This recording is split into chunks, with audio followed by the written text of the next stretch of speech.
Simula taong 1934 hanggang sa kasalukuyan, nakasama ng sambayan ng Pilipino ang Philippine Charity Sweepstakes Office. Naging karamay ang PCSO sa mga kapighatiang pinagdaanan ng bayan na sama-sama nating nalampasan. Mula noon, ngayon, sa hinaharap at magpakailanman, asahan ninyo ang PCSO sa pagtataguyod ng isang matatag, maginhawa at panatag na buhay sa bawat Pilipino. Sa maliit na halaga, hatid ay pag-asa. Panatilihing masaya ang paglilibang. Ang paglalaro sa kasino ay para sa may edad 21 pataas lamang. Magtakda ng oras at limitahan ang gastos sa paglalaro. Huwag magsugal kung nalulungkot. Huwag hayaang makasira ng buhay at pamilya. Para sa impormasyon ukol sa responsible gaming, tumawag lamang sa hotline numbers 623-1869 at 0917-592-6618 o bisitahin ang www.casinofilipino.ph. Isang mensahe mula sa PAGCOR. Keep it fun. Game responsibly. Sa pamamagitan ng state-of-the-art 25,000 watts fully digital AM power stereo transmitter.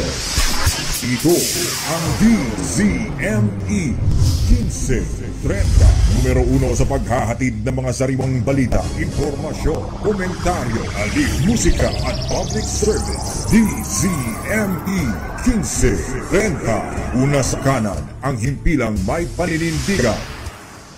Rex Kayanong sa Target On Air. Nahaharap ngayon mga kaibigan sa matinding dagok itong Makabayan Black at humihina ho ang kanilang suporta mga kaibigan maliban ho dun sa oposisyon sa naging likod ho nila, pero wala pang kaso laban ho dun sa mga komunista. Kaya hinamon ho ng gobyerno mga kaibigan ito hong Makabayan Black. Hinamon ho ng Makabayan Black si Pangulong Duterte at iba pang opisyal ng gobyerno mga kaibigan. Kumbaga magsampa ho sila ng kaso.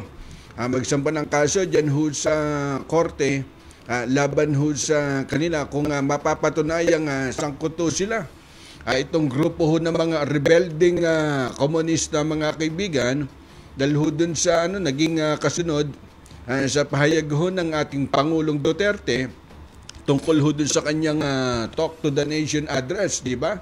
At kung saan kabilang ho dun sa ikinukonsiderang nasa likod ng Communist Rebel Organization, ito hong Makabayan Black at iba pang progresibong grupo mga kaibigan.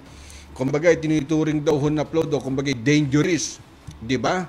Yung naging pahayag ho ng ating Pangulong Duterte at questionable na nga mga kaibigan itong Makabayan Black, itong mga party list at kung iisa-isahin naman ho natin itong mga party list na to at ginamit ho talaga yung makakaliwang grupo kumbaga para ho pag-usapan ho sila at makarating ho sa Kongreso mga kaibigan at napakaraming party list group na iisa ho ang linyada. Di ba sabi nga ho ni Congressman ni Teddy Casino, di ba kumbaga napapasama ho siya dyan ho sa investigasyon at dyan ho sa red tagging mga kaibigan dahil kung may sapat daw ho na ebidensya, kumbaga marapat lang daw ho ilabas ito ng ating pamalaan dahil matagal na daw ho panahon na lumipas. Kumbaga samantala itinuturing naman mga kaibigan ng Communist Party of the Philippines o CPP na sa isang malaking komedya, kumbaga dinadaos, di ba, ng Human Rights Summit ng tanggapan ho ng Department of Justice o DOJ dahil sa isang pahayag sinabi ho ng CPP mga kaibigan, kumbaga na isa lamang hakbang ang summit na pagtakpan mga kaibigan itong record ho ng Duterte admin doon ho sa mga nagaganap hong extrajudicial killing at yung political repression ho. Di ba isa nga ho yan doon ho sa naging statement nung panahon na si Kosang Laila de Lima kumbaga hindi pa ho siya nakukulong dyan ho sa Campo Crame.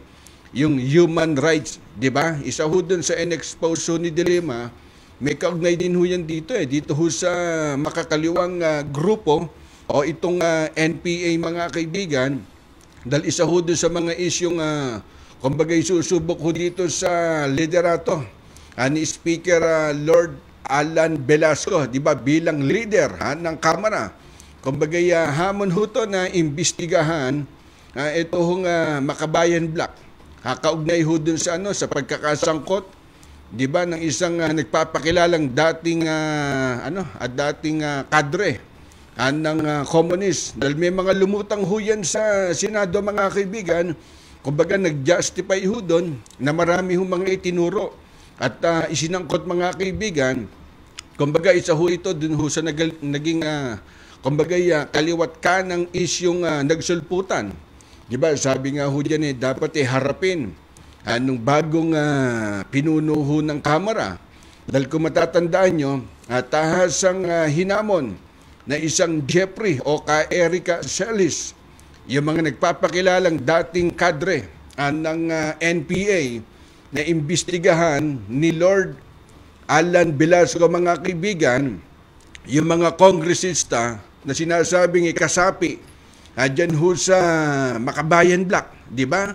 At upang ilantad, mga kaibigan, yung kanilang tunay na katauhan, kumbaga malaman ho ni Juan de la Cruz, di ba, sino ba ho talaga na mga party list group na napapabilang dito sa Makabayan Black.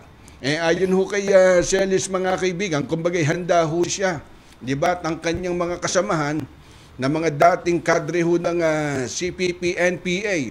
Kumbaga magsasabi ho sila, di ba, ng buong katotohanan at tungkol ho dito sa pagiging miyembro ng kilusang komunista ng Makabayan Black, mga kaibigan. Kabilang ho dyan sina Congressman Gaite Culiamat at saka ito si Sarate, si Ilago, si Brosas at saka ho si Castro. Di ba't nung last week nung makausap ho namin si Attorney Larry Gadon, di ba't matapang sinabi ho ni Gadon na yung mga grupo ho ni Sarate, ni Ilago, yan daw ho yung mga grupo ho ng Makabayan Black na nagkukubli, mga kaibigan, dito ho sa makakaliwang grupo. Kumbaga itahas ang sinabi ho ng mama at sabi nga ho natin, kung talagang may konkretong dokumento o ebidensya ang depensa ho ng Makabayan Black, abay patunayan ho ng gobyerno na sila ho ay sangkot ho, mga kaibigan.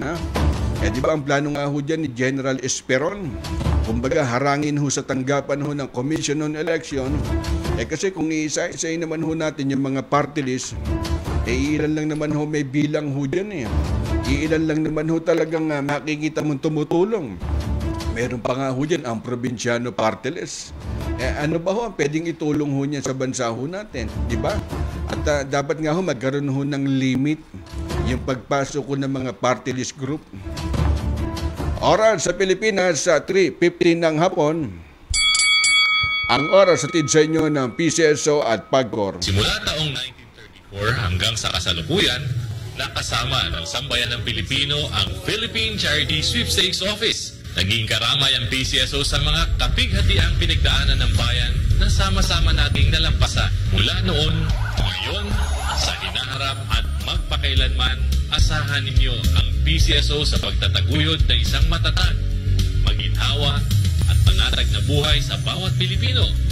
Sa maliit na halaga, hatid ay pag-asa. Panatilihing masaya ang paglilibang. Ang paglalaro sa kasino ay para sa may edad 21 pataas lamang. Magtakda ng oras at limitahan ang gastos sa paglalaro.